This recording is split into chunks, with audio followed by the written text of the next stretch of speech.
Hi,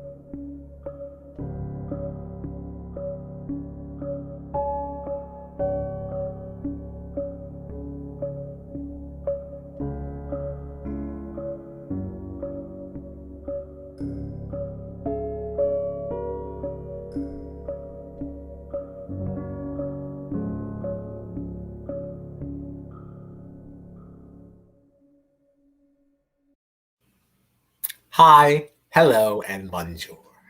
It is November 11th, and I don't know, we were super bummed about not being with you last night, but we're here tonight. This is Jury Duty. We're doing episode, 8 of Survivor 41, and lots of mixed feelings on this one. Let's just get into it.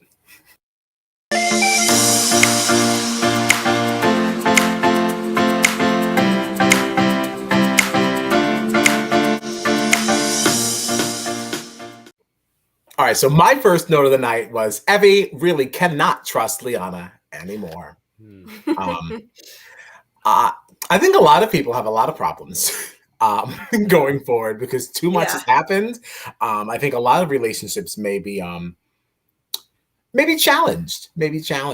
What do we think here? I said, but the damage control with Deshawn, oof. Yeah, Evie and Deshawn is done.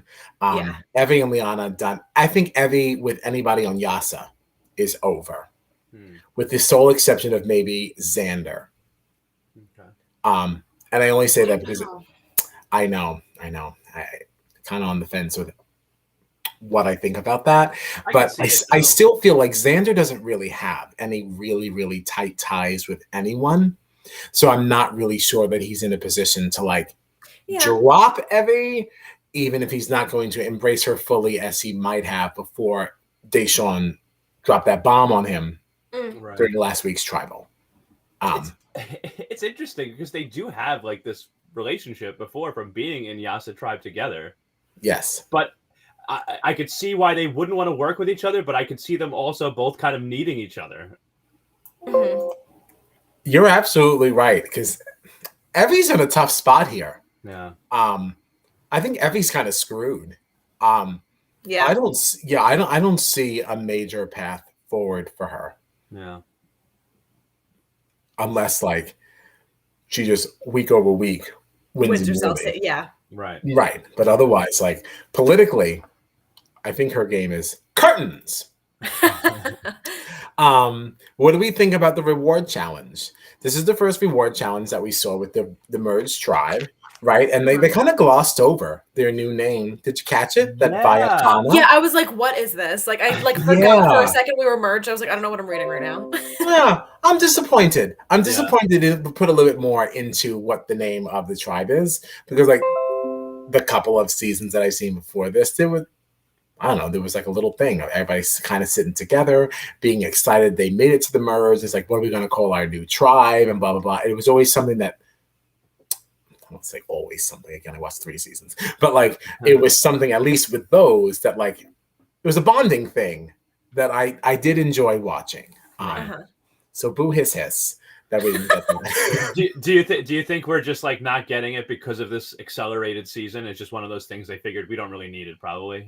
Yeah, that's my opinion. Okay. But what do I know? It would have been nice if Gary could have filled in. We'll ask him next week. He's coming next week. Gary's on board. He's coming back. That's not over. That ship has not sailed. I'm sorry, Gary. It's my fault, Gary. We all messed up. No, but honestly, I think it's better anyway. I'd rather Gary get the full jury duty experience and get all 3 of us anyway. So honestly, all things work out. Okay. For the good of those who love the Lord. Okay, Julie. It was there and I had to do it. Sorry about it. So the reward challenge, I don't even remember what it was. What I did want to kind of focus on though was I don't know if I was looking down, writing something, or maybe texting something or whatever in this moment, but was there a moment that Jeff even let anyone know that there was something to be found at that reward bench? He let us, the audience, know. Right, but did he let them know? No. Yeah, I think it was just after everybody left is when he was like, oh, missed opportunity. Right. And so No, this is even like what when he like was talking to us when he was setting it up, but I think like based on what I've heard other people say about it is like that's just like a Survivor thing. So because Just have Xander knows to- the show yeah. so well, he was like, "Oh, there might be something here." Oh, So like okay. he took it and looked around for a little bit, expecting there might be something, but like But I that's don't know. it. Like But I think it's that's just like it. coincidental that he was looking for it, you know? Okay. All right. Because I was like, what is this? I'm like, did I miss something? And like, again, like we're not seasoned like Survivor vets here. Like, Right. what do we know? So maybe in the more modern seasons, you know, because Gary really had me going down a rabbit hole. And we can have it out with him next week over that, you know, because I should be a little more well versed on like at least the modernness of the game. So that's his fault. He's supposed to be responsible for my Survivor journey. And I feel like the fact that I didn't know this and I didn't get it and I had to rely on Gina and her expertise on the interwebs to kind of get us this answer is unacceptable. And we'll address it. We'll address it.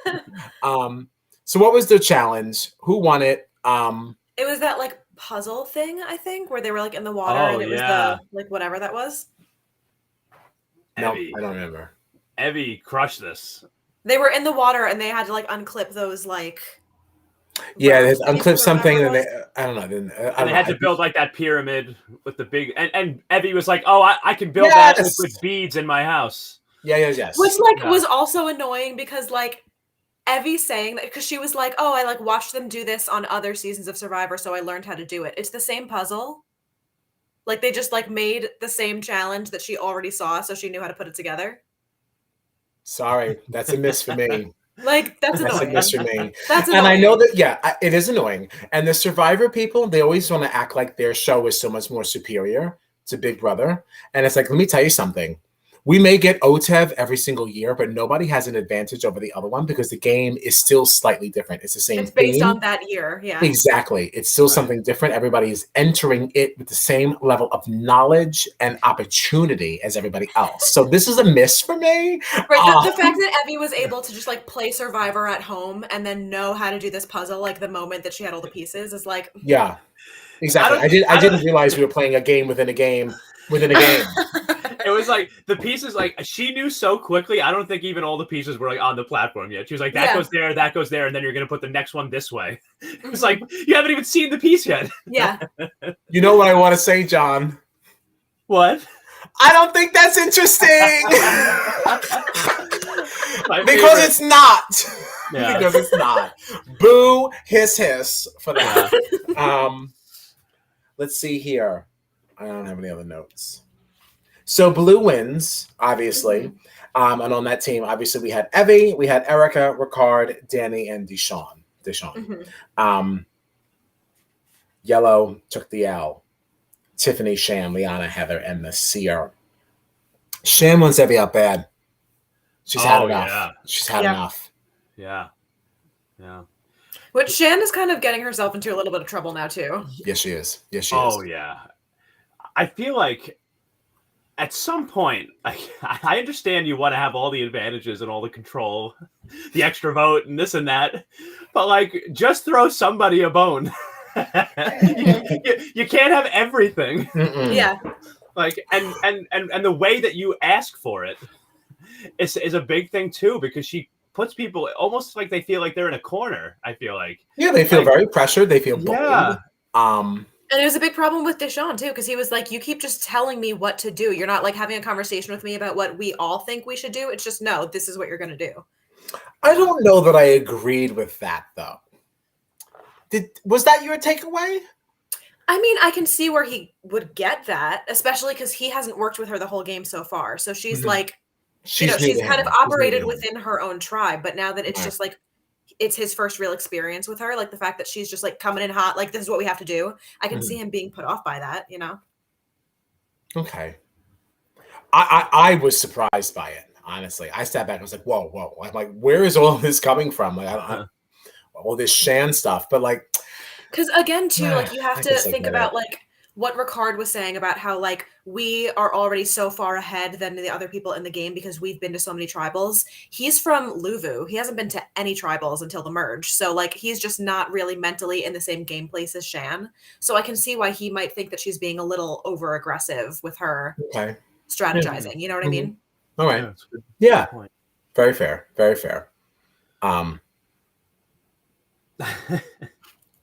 It was well, go ahead. No, you could, because it felt like Danny and Deshawn were having like a conversation, like they were taking in what Shan was saying and kind of then just saying like, well, what about this? You know, like what if we went this way instead? Not saying like we have to do this. And it just seemed like Shan was like, no, I think that this person's the bigger target, so that's who we're going for, and that's how I want it. And that's like, wait a minute, like, can we just talk about this a little bit? Yeah. And I think that's like the vibe that I got from her when she was like talking to Deshawn. But I don't know. Okay, great. No, I was surprised by it. I didn't think that. I don't know. I could be totally wrong, but like obviously Shan. No, maybe you're not. If you both had a takeaway that was different from mine, then well, this is what I was. So it's very different from Deshawn's. I don't know. Like, I think I'm clearly a minority here. It's very interesting to me, like Shan and Liana's relationship. Like it feels like so. Because Liana, you know, she came in from Yasa, right? And then her and Shan had the moment on the island where they kind of met and they got to talk and everything. Yes. But now that like the merge has happened, it seems like Shan is like hell bent on getting out everybody else that was on Yasa, right? What I feel like she's brought up Xander's name, she's brought up Evie's name. You know, Tiffany was a target. Like, it seems like she was going right after all of Liana's former tribe members, which was just weird to me. I don't know. It could be nothing. It could just be coincidence. I just thought it was odd. I don't know that it is coincidence. I think that something like that is kind of intentional. Because isolate her so that you have her. Yeah, and especially because Ua was coming into this as the very clear underdogs. Yeah. There were only two of them. They do not have the numbers. Gameplay wise, it makes the most sense. Just eliminate the two of them. We don't even have to discuss what we're doing among us because we have this little group of two. That's 2 weeks. Get rid of them. Just be done with it. And then we can deal with whatever. Yeah. For Shan to kind of take the approach of like, let's put the target on Yasa. Kind of makes sense to me because you don't really want to come for Luvu because they are the stronger tribe and there's more people on them. Yasa was already fractured. You already had this kind of connection with Liana. Like, why not continue to rip into Yasa? That was already not really working very well as a team to begin with. True. Yeah, I know. I don't think that was a mistake. I think that was wholly intentional. Yeah, definitely. Like hearing you talk it out, like it really makes so much sense. Yeah, but I guess it was just funny to me to like.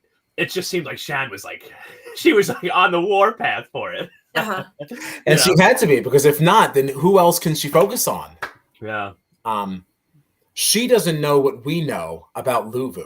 You know, we know that Luvu is not as solid as they appear to be. Right. But if you're in the game, this is a team that has never lost. They have not lost a single person. It looks like they're probably operating in a very efficient manner. So you know what? Let me not touch that. Especially because like I've got Deshawn and Danny, who is supposed to be part of the island cookout. So like I don't really want to go against them and who I would perceive their teammates to be. Yeah. But so before we even get into the immunity challenge, what did we think about the deal made between the tribe and Jeff for the rice? Oh, okay. That was a lot. Yeah. This is something I've seen before, but like the stakes felt very high in this moment. And the one time I've seen a deal like this before was really coming from the tribe to him because they were having a rough go. Because they had said they had seen deals in the past. So that was like my first thing to this. But so this is not unknown to the Survivor world. However, Jeff said he wanted 6, couldn't get his 6, right? And this was for, if you step out now, what? You get rice just for you. But if we get enough people, we'll get rice for the tribe.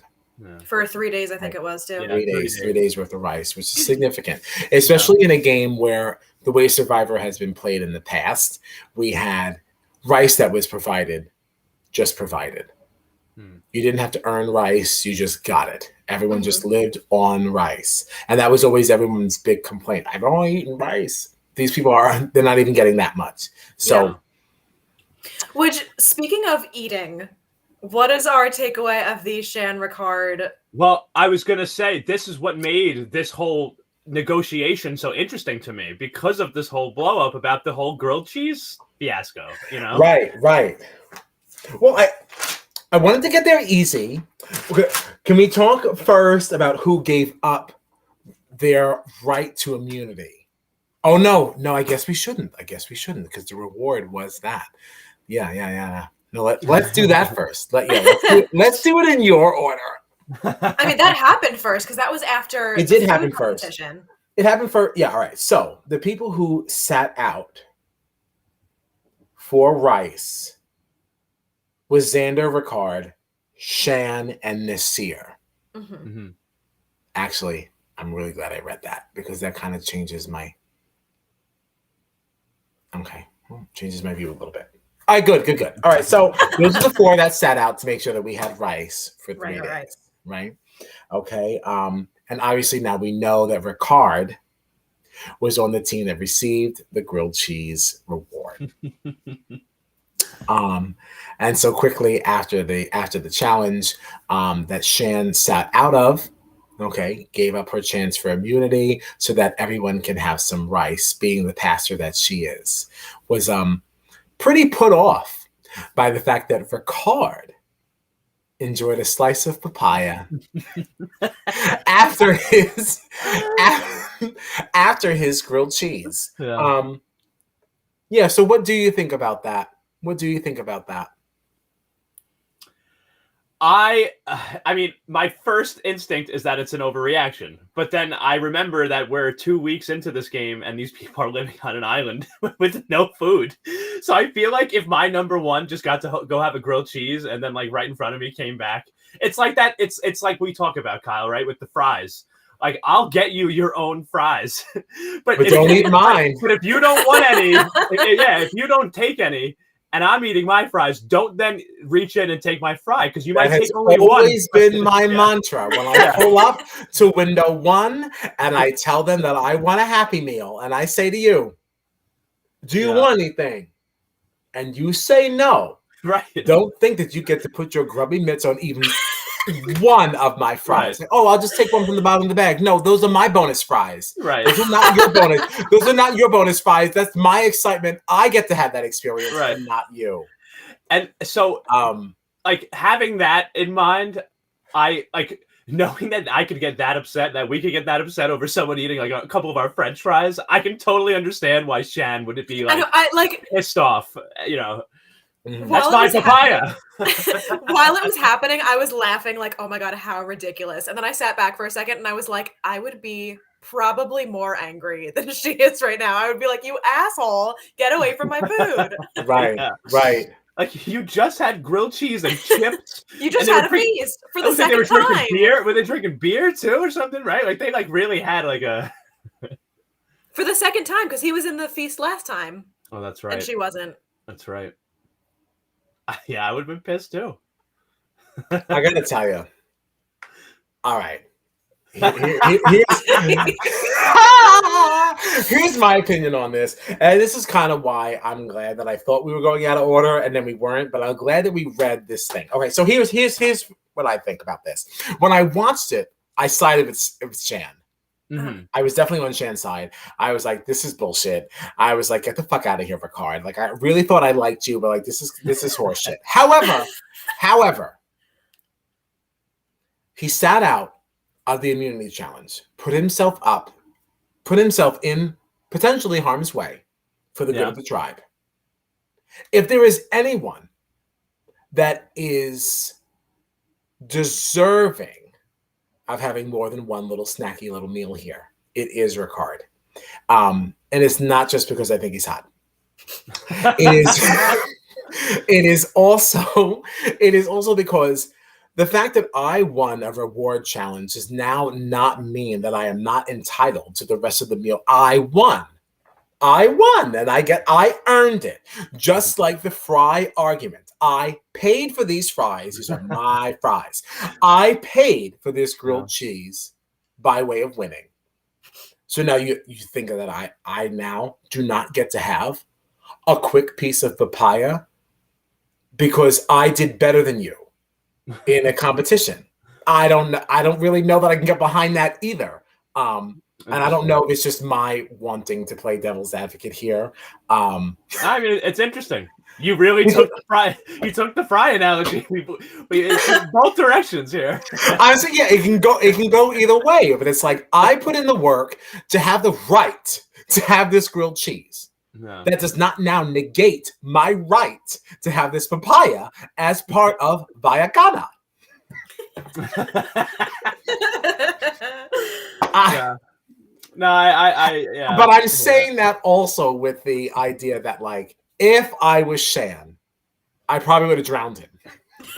Like, I would have walked him right down to the seashore and ended that right then and there. So, like, I get it. I just don't think it's warranted. You're hangry, and that's what this is really about. And let's not also forget the fact that they had that major flarn right at the end of UA with the whole extra vote thing and like where it's going. They're already rocky. All right, so this was never. Which at this point was like days ago. Like it was like only maybe 2 or 3 days prior. Exactly, and I'm so happy you brought that up because yes, this is not Big Brother time. This was not 2 weeks ago. Mm-hmm. This was like, especially in this accelerated season. This was probably like 4 days ago. So like.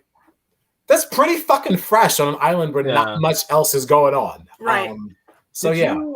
Did you think, I don't know if you caught this, but there was one point after this whole argument between Shan and Ricard that like Shan made a comment, something like, yeah, you're my number one, but don't don't go too far or whatever, blah, blah, blah. Like I'm definitely paraphrasing, but I thought it was interesting when she said like, oh yeah, you're my number one, because I had gotten the impression that like she was firmly the number one now was like Liana and Danny and Deshawn and that crew, like that's kind of like where and like to hear her say it, because I don't think she said that to Ricard. It was more of like I think it was like a DR. Right.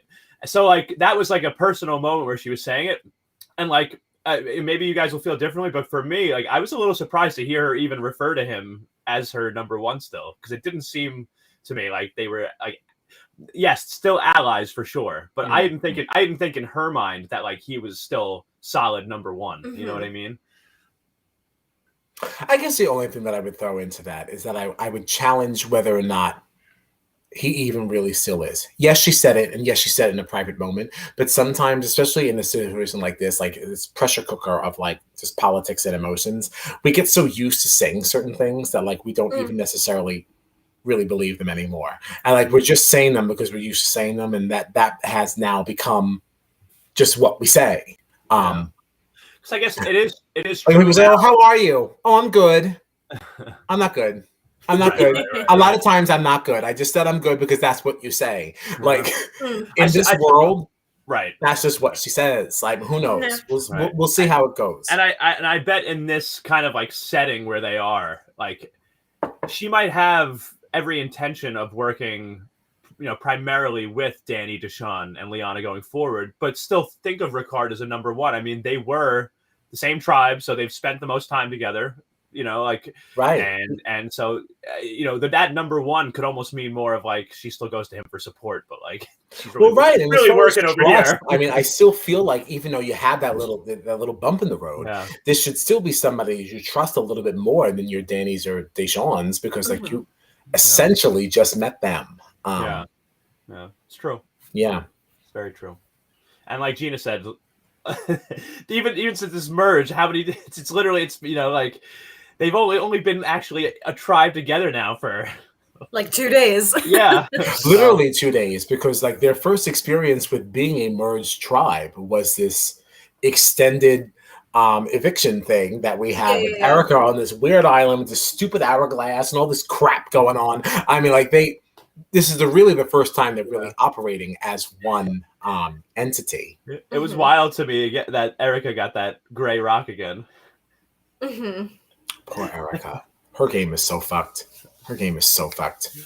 I don't see any path forward for her. I mean, no one was talking about her today. Not today, because there are bigger fish to fry. But and that could be, how she makes it. Yeah. I don't know. I just don't have a lot of faith. But with all that, Evie is the one who won immunity. That threw a wrench in the plan. Sure did. It sure Everyone did. was like, great, so we're all in agreement. Evie goes home. Awesome. Wait. Awesome. Crap. Great. She wins, so now what? So let's go to the notes here. I mean, it came down to Heather and Evie. And like there were some athletes up there. And Heather, she's a little bit older. She's older than most people in the group. You have a former NFL player down there. Like, this guy can barely hang on. Like, and then there's Heather staying strong for a long time.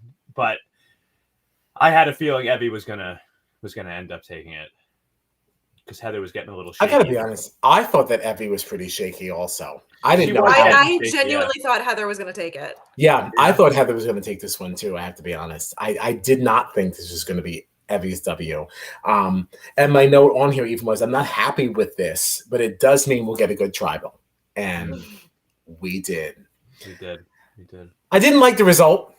But I guess before we get there, it was very confusing, but we will get there. Yeah. This really was crazy. There's a lot of like wild things here. Maybe you can. I don't know what that note was. Gloss over that.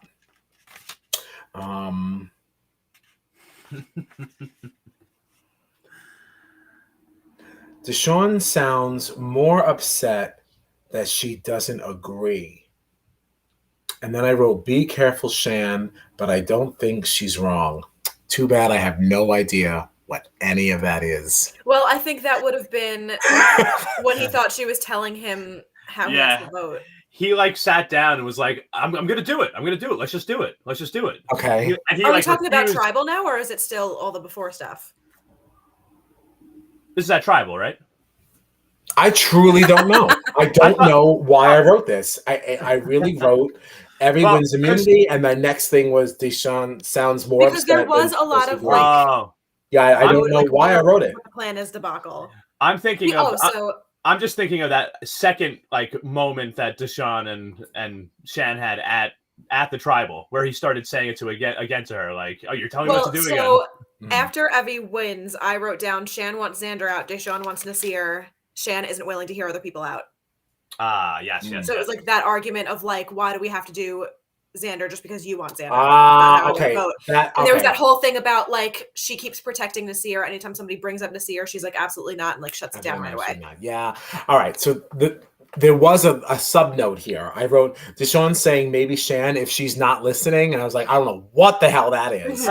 So maybe that's why I wrote that. Yeah, because at one point he made a comment like, if she keeps being so like unable to like listen to other people and like have the communication skills to like figure out what we all want rather than what she wants, like we might just have to cut her. Right. Which she's got to be careful. She does have to be careful. Like, she's playing too hard, too fast. Right. She's talking about all these people. Like, yeah, we have to get Xander because he's a threat. But then, because they were talking about Xander's idol a lot, and then somebody was mentioning like, oh, I think Deshawn was the one, right, that you just said that brought up Nasir, because he had an idol too, and he's a target, he's a threat. And Shan is saying, oh, he's not as much of a threat. All of a sudden, people are going to start turning around and looking at you, Shan. Like, mind you, Shan also has an idol. Like, exactly. Right, and nobody's even talking about the fact that she has an idol. Nobody says that at all. And the extra vote. And the extra vote, yeah.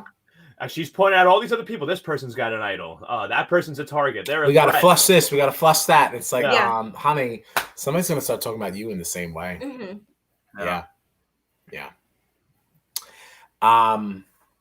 Do I have any other notes from? Because tribal was wild, but I don't have a lot of like tribal notes. Well, so even before we get there was that piece of, I don't know if Shan was, this is where I start to get confused, because I don't know if it was like trying to throw people off course. So like naming people that weren't really the target, but Shan had thrown Heather's name out to Xander as a possible voting target, and then went back to Heather and was like, oh, this is what I told them is going to happen. And Heather was like pissed about it because one, Shan used her as the fake target without consulting her first and telling her like, hey, I'm thinking about maybe doing this and throwing your name out there. Mm-hmm. But also, if Xander is the target, Xander's got two idols, two advantages. If he plays them both and Heather is the backup, Heather goes home. Right. You know, and this, Gina, thank you so much for bringing this up because I completely forgot about this. But this is really big, honestly, because she did that to Heather, and she also did that to Nasir because he got upset too and was like, "Please don't say my name. Like, don't put my name, even if you're not going to vote me, don't put my name out there because then it's going to happen." Like, and it's like, so Shan, like, you're playing hard, like you're getting into arguments with people. People don't think that you're listening to them, and then you have multiple people that are angry at you for throwing their name out. Like, you really got to chill. Yeah. Oh, our girl Shan, it's starting to get a little messy. Yeah.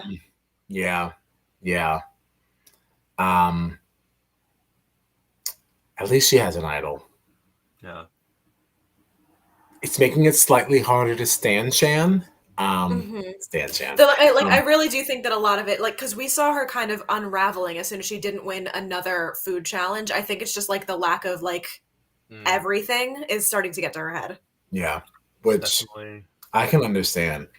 If you have not eaten like in days, like you're having a rough time. Yeah. And clearly, if you are risking your own safety just for some rice, yes, it was for the entire tribe, but like it was for you. Right. For you. Let's see. Yeah. The other note that I did have here said, Heather's shining light on Shan's aggressive gameplay. I don't remember what it was that Heather said, but I'm sure it was something around that. Yeah. As a little quick aside, I did make a note. How do their teeth stay so white?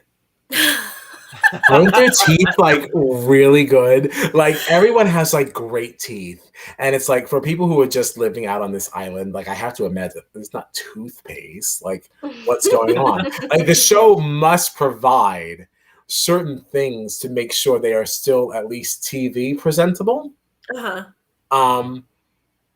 That's all. I just want us to think about that and think about that going forward. I would never think that watching the show. That's so funny. Yeah, like your teeth are great. Like, well, because teeth are very important to me. I like clean teeth. Not sure, so, but like, specifically in Survivor, I wouldn't be like, "How are their teeth so nice? They're on an island." So like every time you get a close up during Tribal, it's like, wow. It's like you're not wearing your eviction night best, but you don't look bad either. So yeah, that's all. Speaking of eviction night best, Tiffany certainly wasn't wearing hers as she walked out.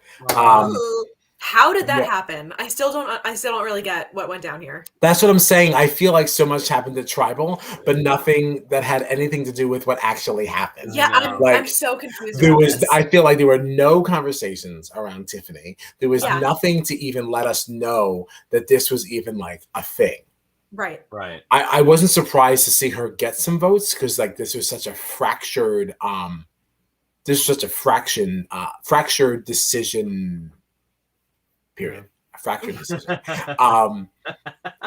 So I wasn't surprised that multiple people got a couple of votes like here or there, but I was surprised that it was Tiffany that ended up leading us. I'm almost wondering if next week we're going to get more context about stuff that happened before the Tribal, because I hope so. Heather, we saw like in the very beginning of this all unraveling, we see Heather whisper to her, like, "Do you trust me? Like, I've got you. Don't worry about it," or whatever. And then we see her trying to run up to everybody and push the vote to Nasir. But then once like the credits started rolling, we see that Heather voted out Tiffany. So I'm wondering if like this was all like if everything that happened at this Tribal was some kind of weird elaborate ruse to like throw somebody off course, because Nasir only had one vote against him and it wasn't her. Right. So I don't really know what happened here, and I'm wondering if we're going to get more context later. Yeah. I hope so. I have to say that like this just truncated, like we need at least 2 episodes of Survivor. I don't know if that's like me coming from this Big Brother way of life, like getting 3 episodes a week and getting all this information and having the feeds also. But I feel like sometimes this is like too fast and I don't know what the hell is going on. I don't know why we have arrived in the places that we have arrived at. It's like the only inclination that we had that it might go towards Tiffany was earlier on when like Xander was like, "Oh, someone was talking about Heather," and she was like, "That doesn't make sense. It's probably actually me." But that just sounds like Tiffany being like, "Oh, I guess it's me," like because Tiffany's paranoid. It sounds like anyone just being paranoid in a game that is like this. I didn't think anything of it. to us, there was nothing that pointed to her being correct other than her being like, oh, it's me. But she always says it's her. Everyone always says it's them. That's what everyone always does. I mean, like that's not... Everybody's paranoid. Yeah. And you should be in a game like this. If you're not safe, you should be paranoid. Mm-hmm. Did you guys, like, speaking of being paranoid, did you guys think that Xander was going to use his idol? Because they had been talking about trying to get him to use it, and then Ricard whispered to him, right as Jeff was saying, like, anybody having an idol or an advantage, and Ricard was like, use your idol, please. Like, I was so scared that he would, but I was truly hoping he wouldn't, and I'm glad he didn't. I really didn't think he was going to. Yeah. No. Ricard was, in my opinion, being so aggressive about him using it that would have been enough of a reason for me not to. Mm-hmm. Because, like, I have to assume, again, and we don't know how this thing is being edited, but, you know, Xander coming from Yasa and him coming from Ua, like, they're not being, there's no trust really there. Like, there's no relationship there, right? So, like, why would you be urging me to use this so badly? It can't and he didn't be. just say it once either. He said it a couple of times in that trial. Exactly. He almost said it like too many times. And I think I would have taken a step back, like, all right, why do you want me to use this so bad? As somebody who knows this game, I would have gotten the feeling you just wanted to flush my idol out. Right. I think that was like just playing a little bit too hard. Yeah. If you said it once before you got to tribal, you might have been okay. That extra pleading, saying, please use it. Yeah. Why would you be saying, please? Right. Please, Why do you have any allegiance to me? We have exactly. Why do you want me to use it that bad? If anything, it would be better for you if, like, I don't use it and I go home, because then you know it's going to be re-hidden and you can go find my idol. So, like, right. You can't think that opportunity is more important than keeping me here when you don't have a relationship with me in the first place. So, like, playing too hard. Definitely. But that could also be linked to what we discussed before about how they have had to play this game a little bit differently than everybody else. So they're playing a little harder. And maybe that kind of not exonerates Shan, because she is getting messy, but, like, she's playing a game as if we're down to 6, but we're not. Right. Yeah. Interesting. Definitely. That's an interesting way to, like, look at it, because in their minds they were always down to those numbers because that's how they started. And because Ua was always losing, they really did. Realistically, they would have had to say, like, okay, now, like, we have to lay back and then gain traction to get to this point again later. Like, they're still just like, no, like, this has been, like, crazy, this has been hard, like, this is what we have to do. And again, like, for us it's been a month, for them it's been like a couple of days in between, so they're not right away being like, all right, now we can chill. They're still right. And they've always been in panic mode because because their tribe was always losing. It was already small numbers from the very beginning. You were forced to play a different game right out of the gate because you didn't have the large numbers to start with. Poor Ua. Good luck, guys. But that's all I have. I don't have any other notes.